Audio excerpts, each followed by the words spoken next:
Hi to everybody.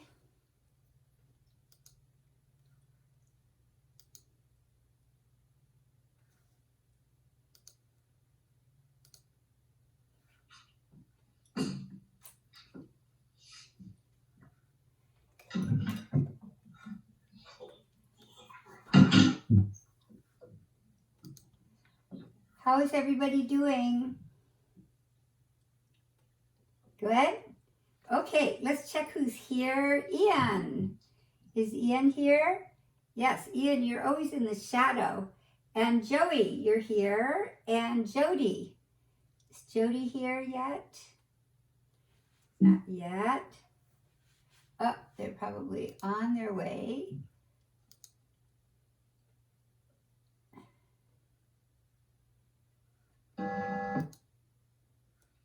Okay, Jody, is Jody here?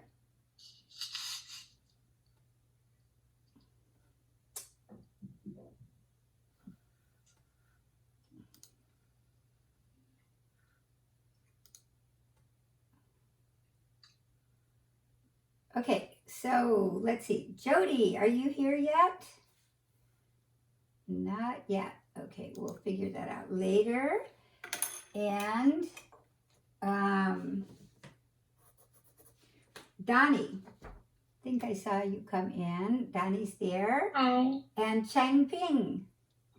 Here. Good. And Angela. Here. And Zoe is not here. Tomas. I think I saw you. Maris, I saw Clara. Good. And Eva. Here. Okay. And Xiao Shu. Here. Great. And Angela. Here. Okay. So just before we get started, can you tell me, all of you, that you have connected to your the student that you're watching? Is that working out okay? I just want to make sure that everything is set in that regards. Any problems? I did. I've been with Marlo and her mom. I talked to her about setting up a lesson, and her mom was worried they wouldn't have enough time to do helper lessons. And she hasn't emailed me back, so I'm not sure what to do about that. Okay. Well, I will see Marlo tonight, actually. So let me ask. Okay. And if you come to the group, you can double check with that. I'll double check with me. Okay. Just remind me. Send me a chat, a big one, so that I'll make sure to ask. I'm going to change slightly the format of this group. I'm going to keep 4 kids in the group. The one boy who is more advanced is Leo, so I'm going to send him to book 1B, and the other 4, because I am finding it really difficult to keep their attention when I'm not there with my hands on them. So I'm going to put 2 of the kids together from 5 to 5:20 and have the other kids come. The other 2 come from 5:20 for about 15-20 minutes, and we can do things together. And then I'll have the first 2 kids can leave, and I can then work independently with the other 2. I'm going to try that and see if I get better results. I know all of you are new to this, so you're not as aware of how working with these little kids is such a hands-on thing. We have our hands on them all the time, and when you're in the class with me, basically every child has a helper for the whole time of the class, which it makes a big, big difference. I was talking with a colleague in the original Suzuki programs all those many years ago. Suzuki would teach the parent how to play the violin. I never even considered doing that because the kids learn so fast and the parents learn so slowly that I decided this is a waste of time. But I know now that if you don't have the child right within 1 inch of your nose, it is really helpful for the parent to also learn how the violin goes, the position, etc. So we'll see. Listen, all I can say for all of us, it's just one big adventure, and just hoping for the best. I think I've calculated that we're not going to see these kids until the end of next semester, if even that. And that would make it 1 year since we've done any face-to-face teaching with these kids. So I'm just curious. Tell me, are you in face-to-face lessons with your teachers, or are you doing online? Maybe just go through Maris, I know. Angela. We're doing face-to-face. Wow, in a studio? Yes. Yeah. Who's your teacher? Ed Gazules. Uh-huh. Wow, he's very brave. Good. And Clara? Online for me. Yeah. And Joey? Oh yeah, I'm online too. And Xiaoshu? I'm doing in person. In person. And who's your teacher? Gregory Kailovsky. So he's actually going to school? Yes. Wow, good. I'll have to talk to him. Yeah. And Ian? Online. Eva? We're all doing online from Mark Kaplan's studio. Yeah. And Donnie? Oh, Donnie, you're here. Hi. Yeah. Hi. Yeah, online as well. Yeah. And Cheng Ping? Yeah, I was online. Online. And we have Mika with us from Mumbai. Wow, it must be. What time is it for you? Not so bad. 11:06. Oh, 11 o'clock. Nothing. You're not even thinking about going to sleep yet. Okay. And how is the situation in India? Is horrible. I mean, really Horrible. Just horrible. Yeah. bad. Yeah. How about your neighbor upstairs? Did he come home? Oh, he came home. Everything's fine. Oh. Our building doesn't have a case now. Oh, he was so lucky. Wow. Yeah. I thought when you described him, I thought he's Yeah, I thought even he's the final chapter. Yeah. Okay, Yeah. and Tomas, how about you?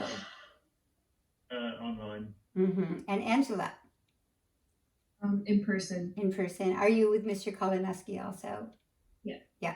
So just because I'm curious, and then we'll get down to business. What are your thoughts about online lessons? Do you feel that you're able to learn? Are they just as effective? Just give me your thoughts.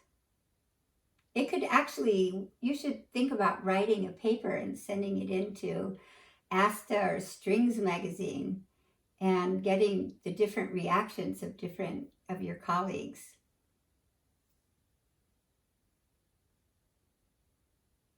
Maris. I feel like I can learn pretty well, especially now when we've worked through a lot of the kinks with it, but I think it's just sad. And I think the mentor and student relationship is so important to have a close connection, and I feel like we don't have that as much as we used to. Yeah. Good. Other comments? Joey. You lose a lot when you're, playing over Zoom or something in terms of tone, dynamics. I mean, everything gets equalized, and your playing is completely different on the other end. But I feel like, especially like in Professor Kaplan's case, like you can kind of tell what it would sound like just by watching you. Mm-hmm. So it's not the end of the world, but it's not ideal, definitely. Yeah. Well, so much also is what's happening, your internet setup and Mr. Kaplan's internet setup, that it has to be ideal. I have to tell you that this week I experimented around with yet another program, and it's called Quack Trip. Have any of you heard about that?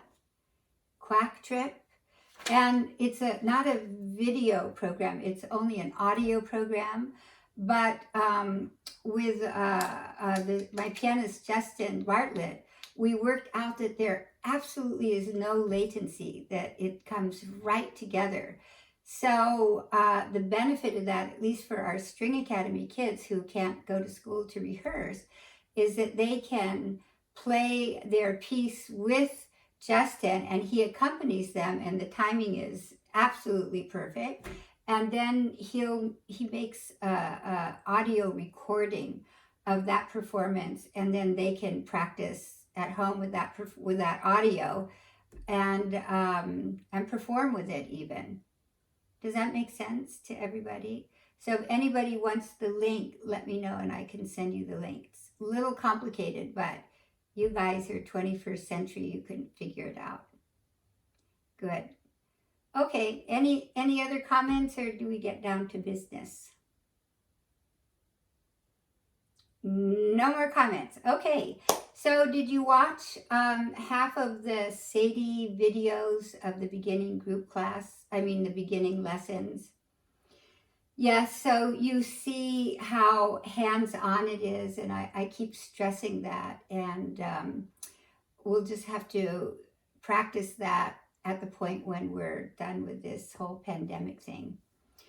Okay, so why don't you get your violins and your bows, and let me get my violin out.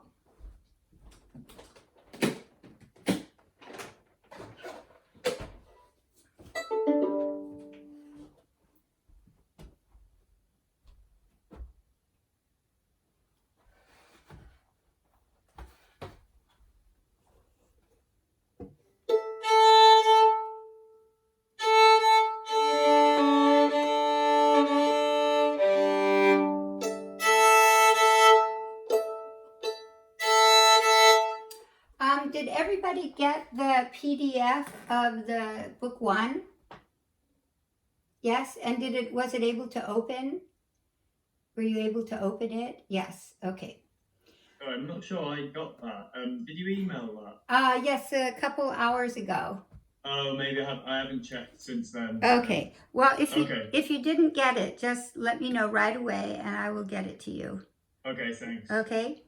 Okay, so last week we just reviewed our initial setup and putting the violin in rest position. Do your sliding on your magic X. Put your hand over your high dot. When we put the hand over the high dot, we notice that our thumb is not touching the violin, but is on the other side of the neck here. We're doing lots of Statue of Liberties, resting the violin on the collarbone. What we want to be aware of is the angle of the head. Now, look at my head, what I'm going to do, and this is quite often what we see with kids. So everything is really good here, and then we see this. So what is wrong with this picture here?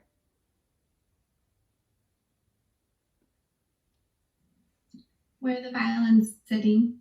Okay. And the neck is turned. Yeah, okay. So theoretically, I let the violin be in a good place. And of course, there's a margin of error, but look at my head. So if I were to take my violin away, we see the angle of the head is going to be the cause for a lot of pain. You're going to have a pain in the neck, especially 20 years down the road. You'll be really in big trouble. So again, we want to keep the alignment in one plane here. So this chin rest, I think, is misnamed. I think it should be called a jaw rest because we really are resting our jaw on the rest. We also want to be aware that we're going to be looking at the strings in our left hand with our left eye. This is difficult for kids who are right-handed because they tend to be right-centric and they want to see things with the right eye. So it just takes a little bit of reminding to keep the head in one place with the jaw here. And then as we review, the hand is over the high dot here because we're shaping the fingers on the left hand. And we can practice sliding up and down on our magic X in rest position. We can practice our tapping in rest position, which is releasing our vibrato impulse. And we can practice our tapping on the other side of the violin. We want to be aware that when we're bringing our left arm under, we're bringing our left arm under not from the whole body here, but just from the muscle in the back. So let's see if we find that muscle. Just put your violins down for 1 second. And then I want you to just give yourself a big hug. And this is what cellists do. And we have Carolyn here. So cellists really feel that they are balancing the cello from the muscles in the back here. But we as violinists, we forget that because we're so concerned with our hands that we see. But I want you just to be aware of how those muscles are functioning here. Now, if I were to make a picture, these muscles here are crisscrossed here, like somebody who's wearing overalls. So these two big muscles crisscross and they're connected to our back muscle. So if we want to be able to practice and play for many hours a day, we want to understand that our arms are supported by our back muscle here.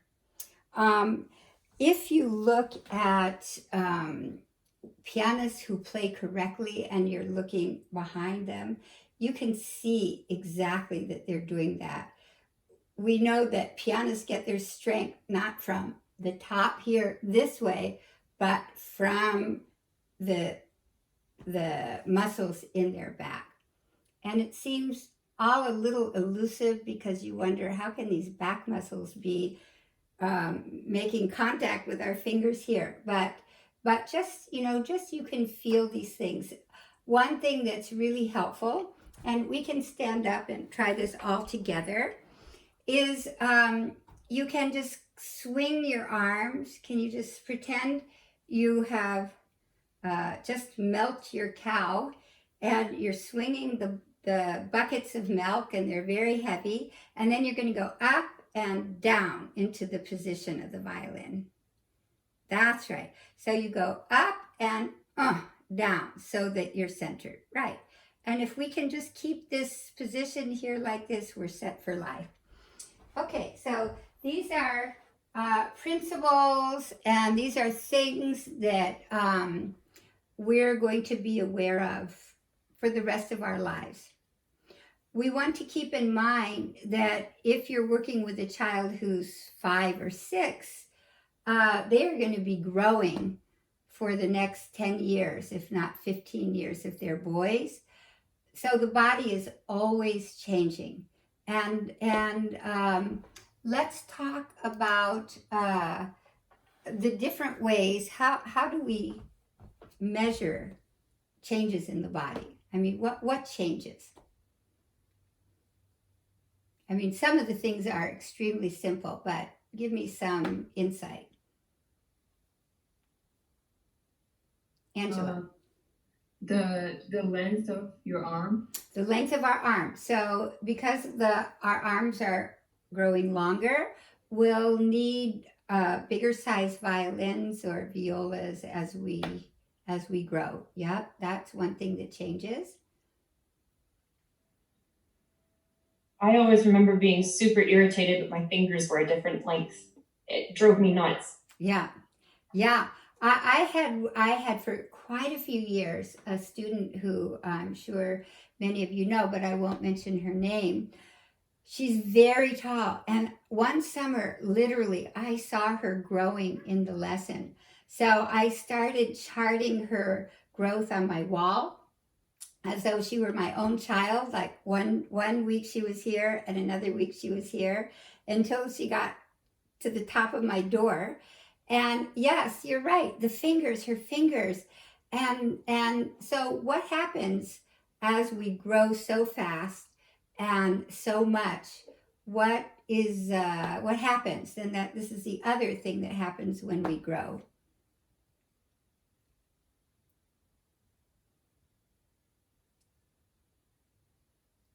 Suggestions.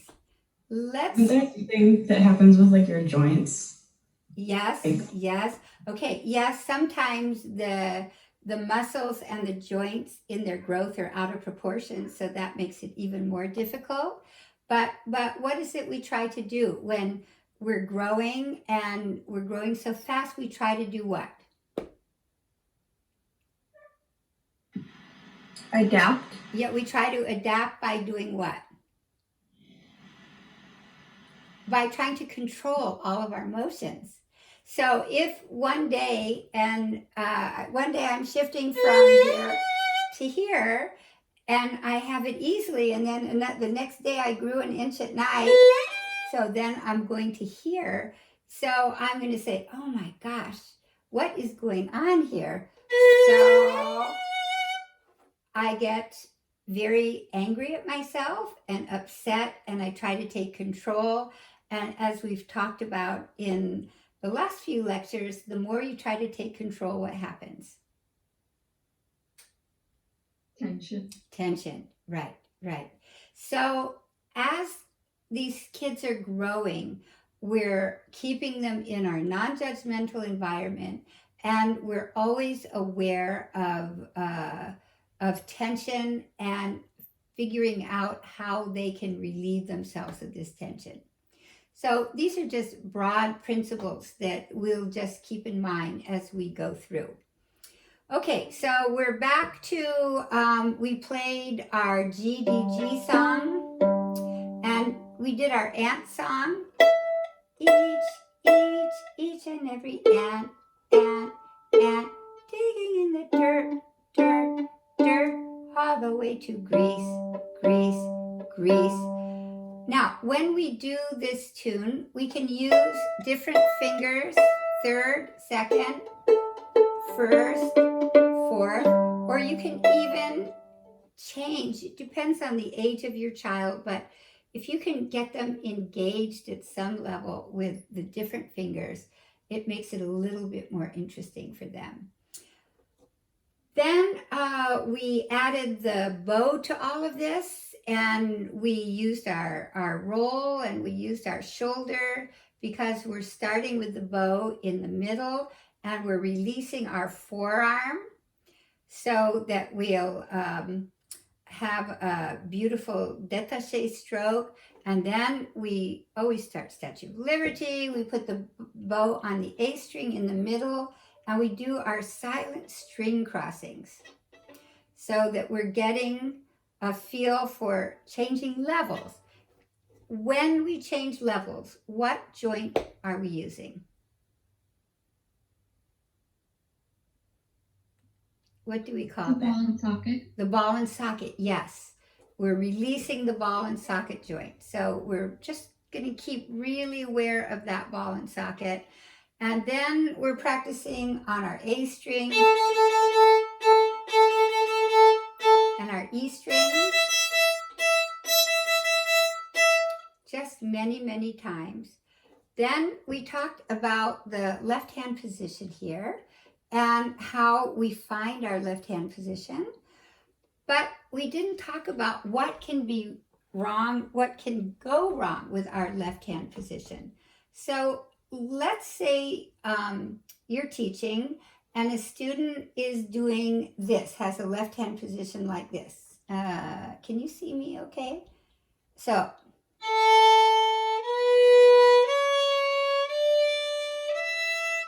what is wrong with this position?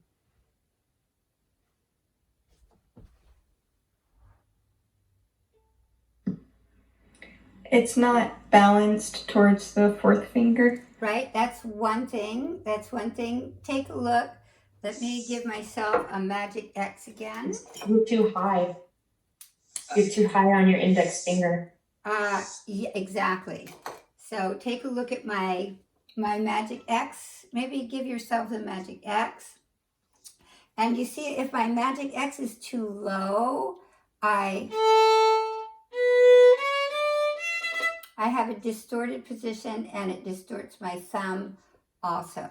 So I'm balancing, I'm letting my shelf here help to balance my instrument.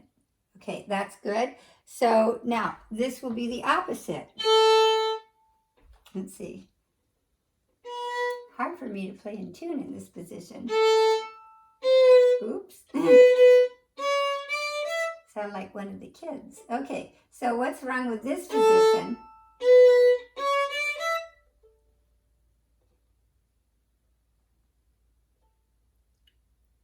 The magic X is too Hi. right. That's right. So it was too low and now it's too high.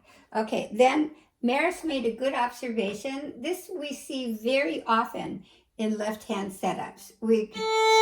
So I'm going to start off, it's going to be just fine.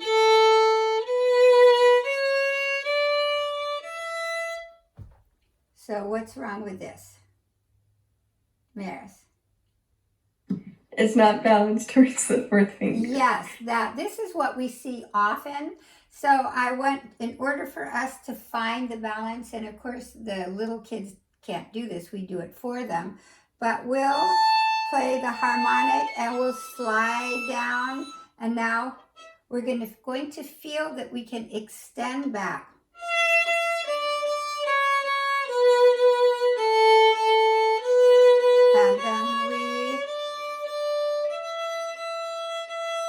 And then, so instead of stretching up to the 4, I'm extending back. And what we want to know, as we release the finger from the string, we're also going to make sure it's relaxed. So there are 2 more things that I'll show you, and then we'll just try them together. So here's another one that we see often.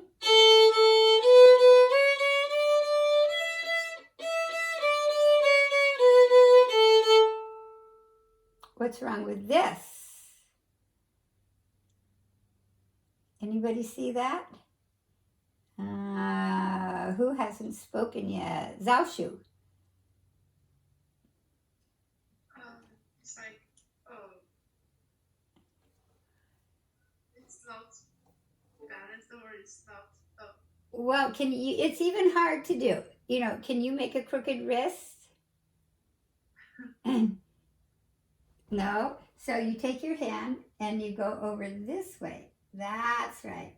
So this is straight. You see how the angle stays straight here? And this is crooked. That's right. That's right. That's right. Good. Now, why does that happen? There are 2 things we want to look at.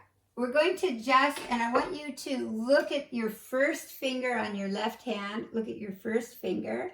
And I want you, especially if you have a magic marker, put a little mark, like a quarter of the finger. Can you see this? A quarter of the finger, put a color there. And we're going to be aware that the angle of our first finger is going to be towards the left side of the finger. If I put my finger down on the string on the right side of the finger, do you see what a crooked wrist I have here? So if I place my left finger, first finger on the side, this angle stays in one plane. Does that make sense? Now, the other thing we want to be aware of is that as I go from the G string to the E string, I have to swing my elbow back. I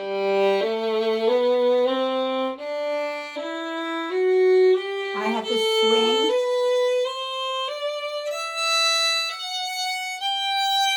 Then as I go up the fingerboard, I have to come under. Now, then I have to come back. And I have to come under.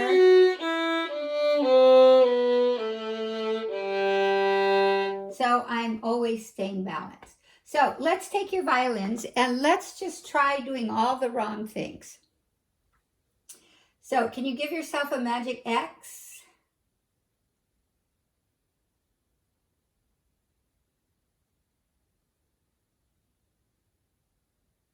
Okay, so now we're going to go put the magic X too high up and then just do,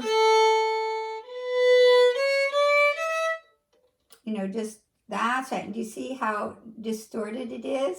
Good. And now put the magic X too low. Good. Now we're going to play the harmonic here and slide back to, and we'll play.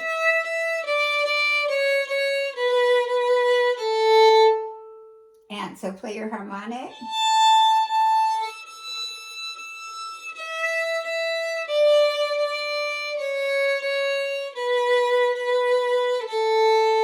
Good. Okay. Now we're going to do a crooked wrist by putting your first finger, placing it on the right side of the finger. So we'll play.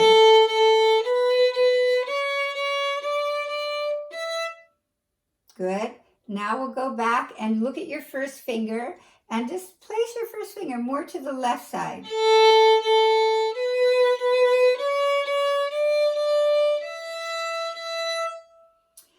There's one other thing that we don't see too often, but I can't guarantee it during this Corona time, and that's that the kids are doing this.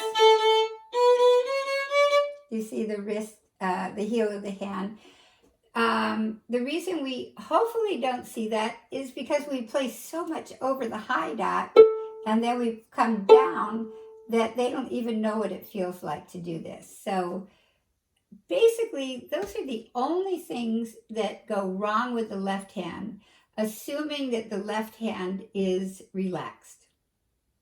So that's what you need to know about the placement of the left hand.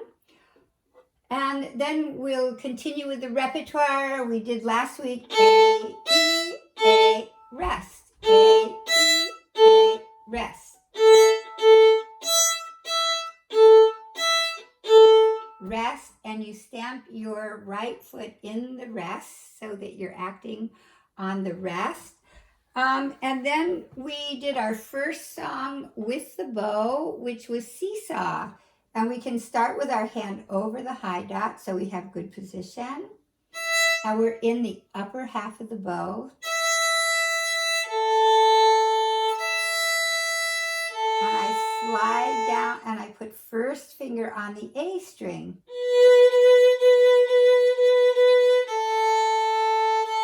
And then E.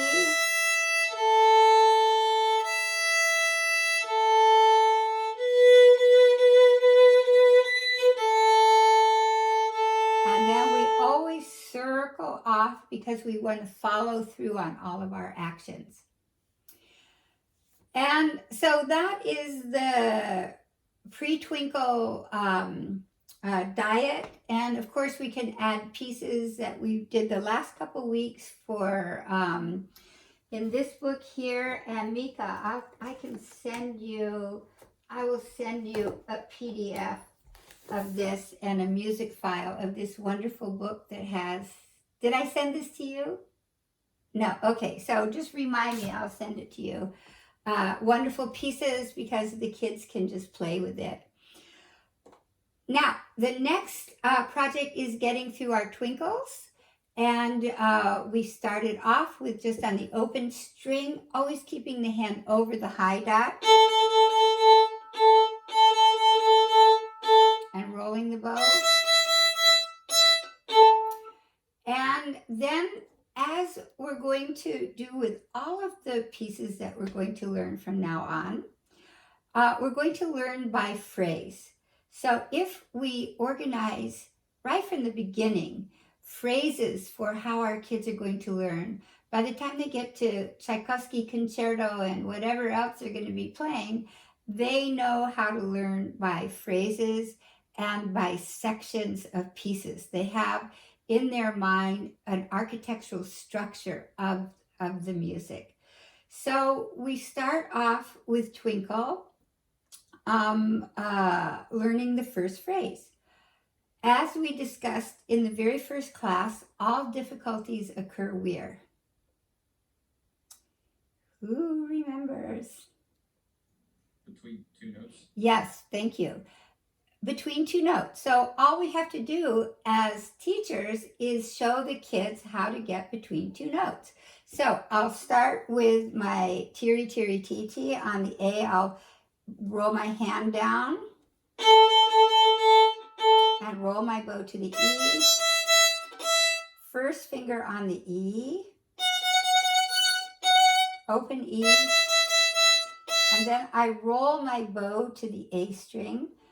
I usually, except for this, teach finger before the bow. But in this case, I just want to get the bow set on the A string, and then we practice first finger, second finger, and third finger.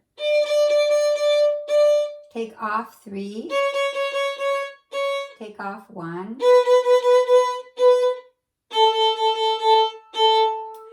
Now, what we can do before Twinkle is our See a Little Monkey song. And did we do this last week? Did we do See a Little Monkey? I don't think so. Okay, so let's back up a little bit.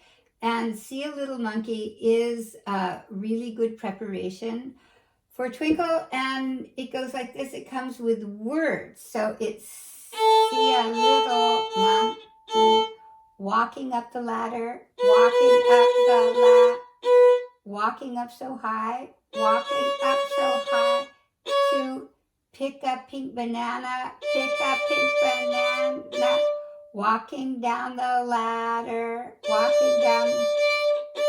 walking down so low to eat the pink banana. It was very, very good. I think I improvised on the words, but more or less. So why is this such a good preparation?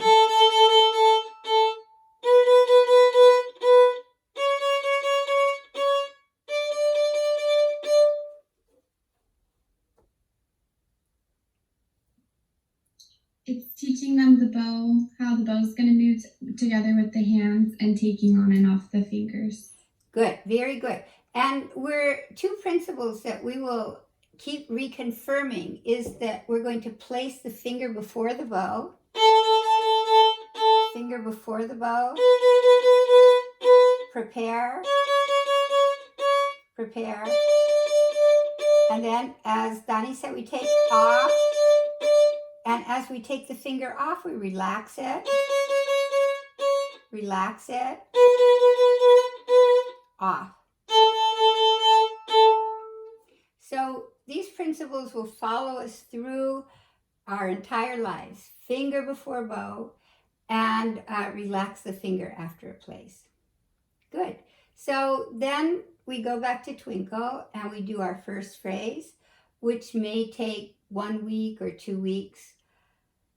For us, it doesn't matter how long it takes for a child to learn something, it's how they're doing it. So if you have a very little child, it might take them many weeks to just get this far. If you have an older child, it may take them not so long. Another ingredient in all of this is the participation of the parent. If the parent is understanding what we're doing, that child is going to learn much more efficiently. If that child is practicing every day, then nothing can go wrong. It'll just happen. But those are a lot of ifs. So it's really in the beginning, as you see, even in the group class, the parent is right there, and the parent takes on the responsibility for those really little ones. I think if you start a child, if they're 8 years old or 9, you can do it without the parent. But with these really little ones, it's really important that the parent is there, or that you're with that child every day. You can see the child every day, which means you're basically practicing with that child. Okay, so then we learn the second phrase, which is and we stop, we roll the bow, we put 1, 2, 3, take off 3, and we just say we repeat. 1, 2, 3.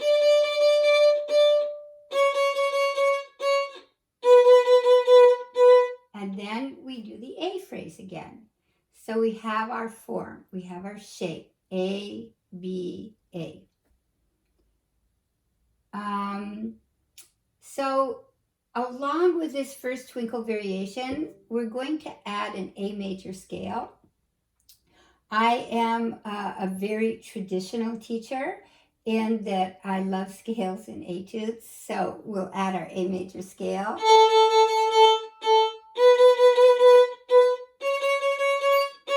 Finger before the bow.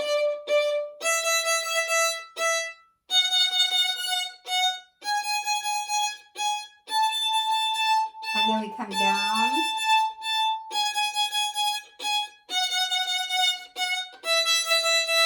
We roll our bow, we place 1, 2, and 3. And we take as much time and as many weeks as it takes to put 1, 2, and 3 down.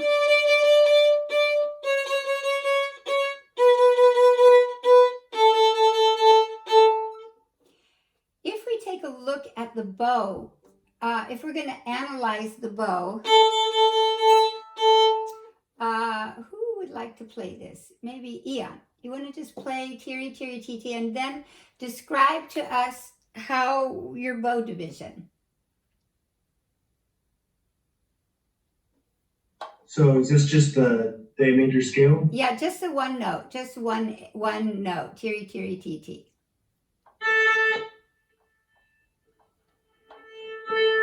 Okay, so and listen to the articulation.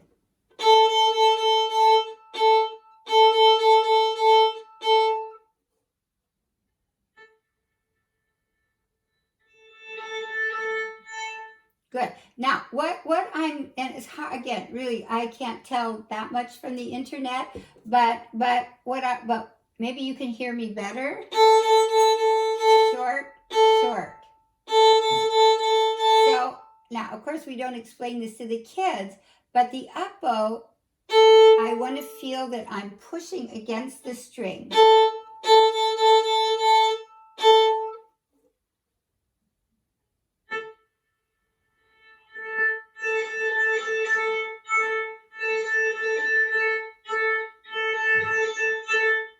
Okay, now what I want to hear, and then I don't want you to go until I'm sure you have pushed the string, because as we know, when we play with the bow, we don't want to think so much of ourselves as being on top of the string.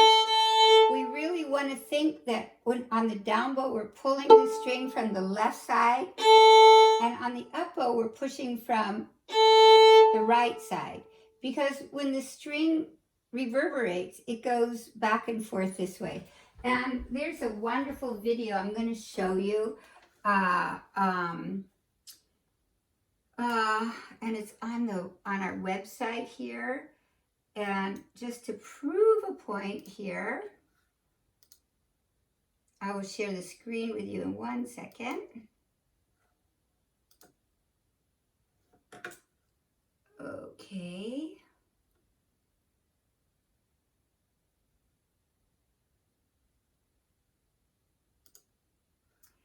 And this is called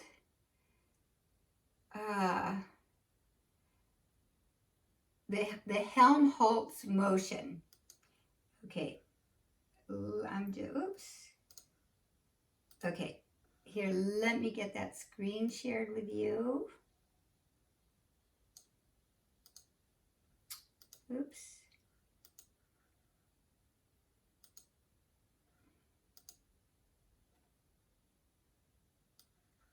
Okay, can everybody see the screen? Okay, we don't have to watch the whole thing, but this is totally cool. So this is a string in slow motion, and that's just to show you that strings vibrate from east to west and not from north to south. So the more beautiful tone we want, the more we're going to keep our awareness of this.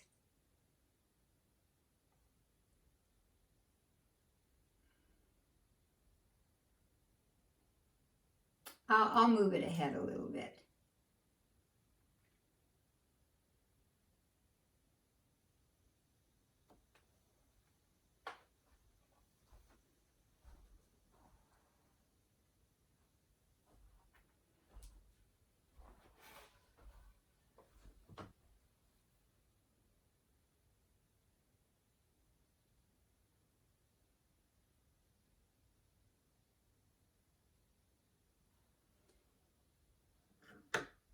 Okay, I'm just going to move it ahead a little bit more.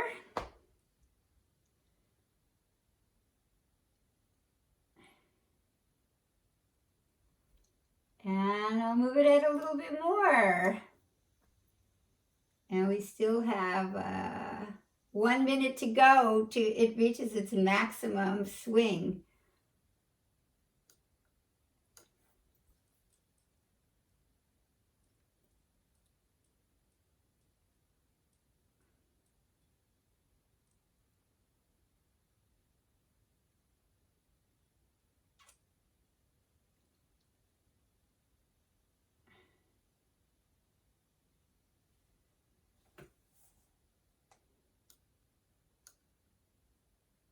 And then after you take the bow off, of course, then it takes a while for it to stop reverberating. Good. Okay.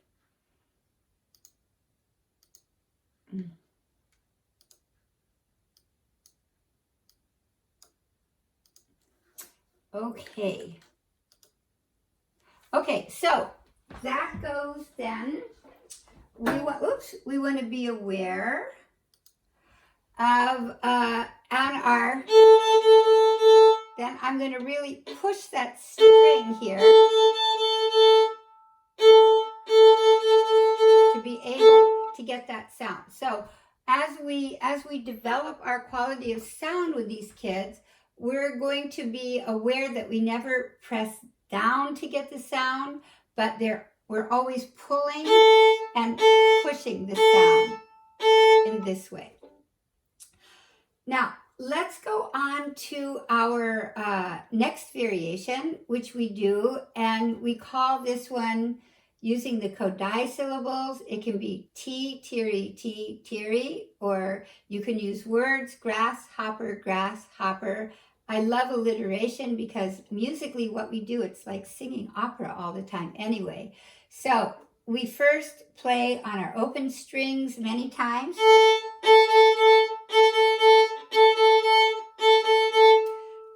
I will show you how I think of this, and of course we don't give all the details to the kids. The less we say to the kids, the better, because for children, the words that we speak go in one ear and right out the other ear, but what they do is they listen, and the tactile sense of what we're showing them and how we're guiding their bow. So I'm going to work on the first 16th note, meaning that I'm going to feel that I'm pulling the string, and then I push. And my little notes I get for nothing. Now, this bow stroke is typical Baroque bow stroke. If we go,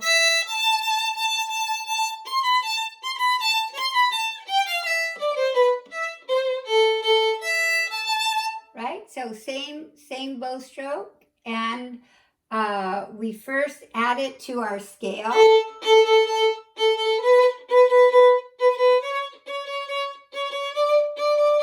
And then we teach the first phrase.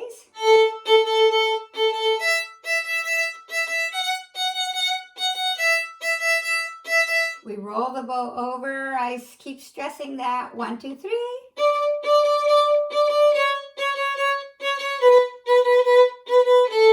And then we teach the B part of the phrase, and then we repeat the A. Then we go to our next variation, which is tiri, or Mississippi is a river. Wish I had a motorcycle. in whatever language you're teaching, just make up words and let the kids make up their own words. So again, we can do the scale. And you notice what part of the bow I'm in? I'm in the middle.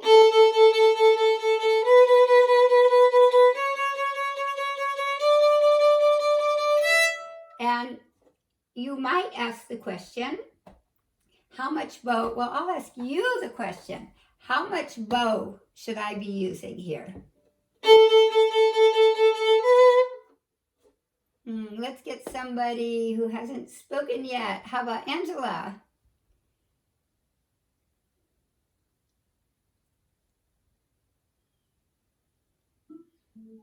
Maybe 1/3 of the bow. Yeah, okay, a third. Maybe we can make even a more universal answer, which would be we'll use the amount of bow that makes it sound the best, that allows it to sound the best. So if we tell the kids you have to use the upper half of the bow, that doesn't sound very good. If you say that doesn't sound very good, so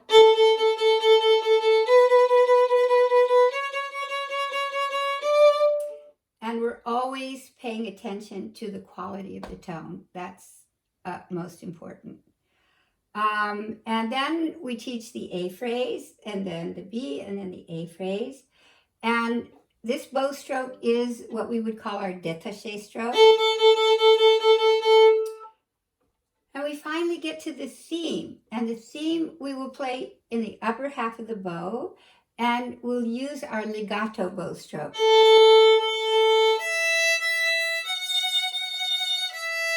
We roll the bow, 1, 2, 3.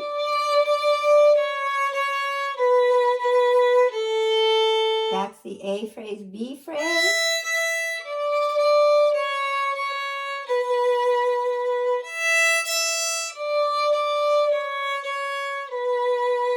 And the A phrase. Roll, 1, 2, 3.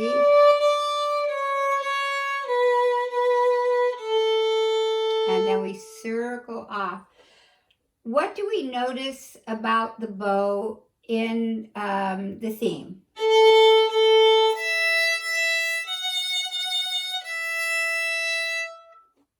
Let's talk bow speeds.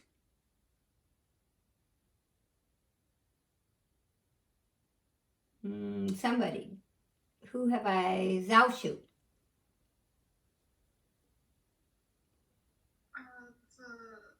The half notes is more slower bow speed. Yes, exactly. So right away from the beginning, we're teaching these kids how to use different bow speeds. So the obviously the half note is twice as slow. 1, 2, 3. Exactly. That's exactly right. Now, we've been stopping to place 1, 2, and 3. So the next thing we're going to do, we're going to learn very scientifically called the plop. So we're going to practice E, 1, 2, 3.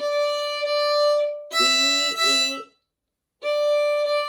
until we block all 3 together. Now, we teach block fingerings in the beginning, and very soon we'll start to establish independent fingers. But what is the advantage of the block fingers? Zhang Ping. I think to keep the hand position strong. Yes, to keep the hand position accurate. For what?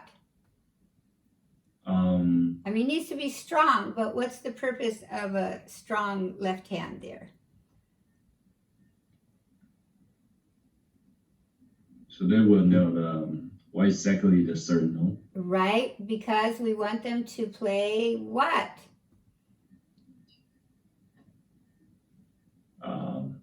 By ear.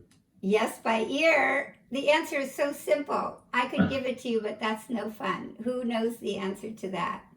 Maris. In tune. In tune, yes. I mean, actually, you know, to play this instrument is so simple. We just need to play in tune with a beautiful tone, and then you have your profession. You'll be at the top of your profession. So we are always, always aware of our intonation. And as you can see from the videos, I'm moving the fingers of these kids all the time into the right places. So after we've established the plot, then we get to go back to the beginning of all the Twinkle variations and play with the plot. Plot.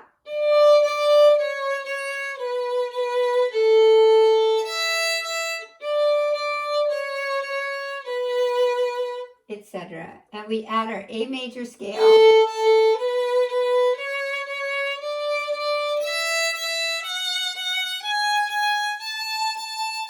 Coming down, we plot.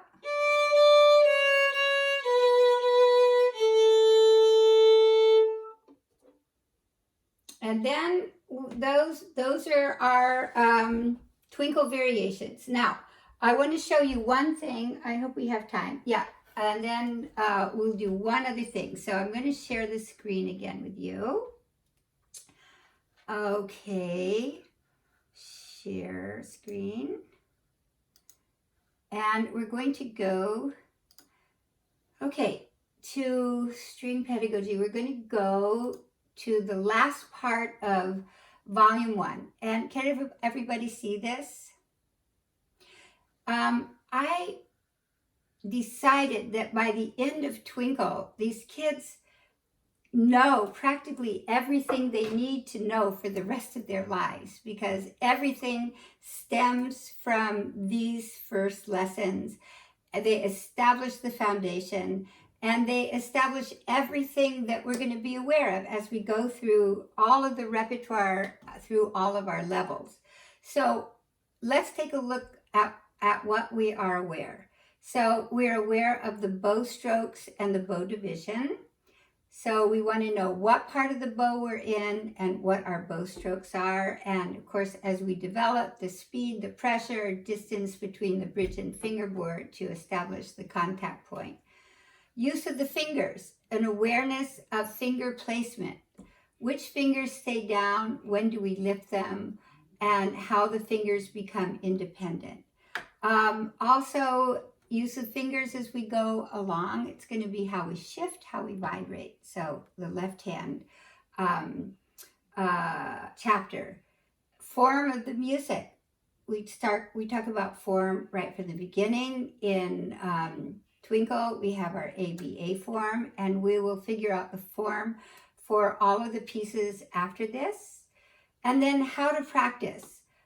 We isolate the difficulties because we know all the difficulties occur between two notes. We also know that practicing is a matter of repetition. We cannot tell a little 5-year-old or the 5-year-old's parent, you have to practice half an hour every day, because a half an hour to a child could be an eternity. So what we do, we ask the child to do a certain number of repetitions. So if we look here, by the end of Twinkle, this is a suggestion. You could do your Statue of Liberty 20 times a day, tapping, Twinkle variations 3 times a day, each variation, A major scale with Twinkle, seesaw 6 times a day, review GDG with the bow. You could do the monkey song. You could do some of the other pieces that we've introduced. And if that takes 10 or 15 minutes, that's fine. It's not about the amount of time. It's about how many repetitions you're doing. So that takes us through Twinkle, and I know we have to go, but I want to just show you one other thing. We're going to go to the pre-Twinkle list here, and we're going, and I want you this week just to take a look at this and know all of the things that the kids have learned so far. And we're going to start next week going around our screen here, asking all of you to say one, if not two or three, things that the kids have learned up to this point. And as we go through this process, you will see they know so many things already, which is what we want. So I think for today's assignment is just to finish the beginner Sadie videos, please, and go through the first part, and just take a look at the website through the end of Twinkle. And you have your books, so if you want to write notes in your books from everything we're doing, that's fine too. Are there any questions?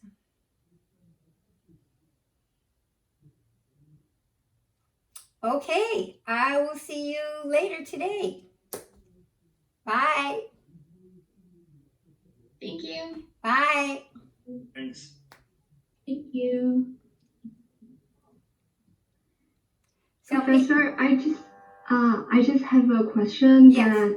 That did you have my email address corrected? I think we did. Yeah, let me just double check. Hold on.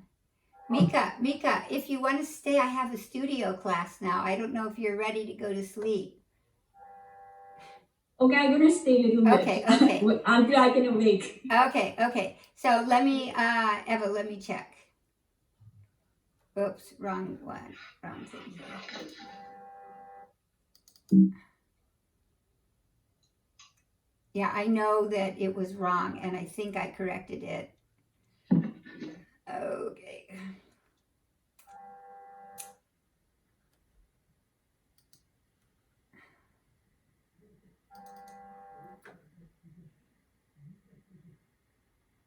Okay. Tell me your email address now. TAOJIA. Yes, I have it at iu.edu. Yes. Okay. But I didn't got your email about the Suzuki's book PDF. Okay, hold on. I wonder if is it not correct in the is it not correct in the on my One Start maybe? I'll send it to you right now though. Okay, thank you, Professor. Okay, and maybe just wait and see if you get it. Okay.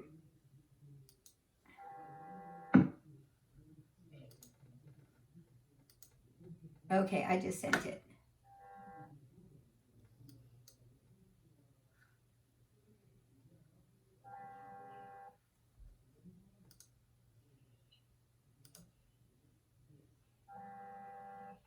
Okay, I got it. Okay, perfect. I'll see you soon. Okay, thank you. Bye. Bye.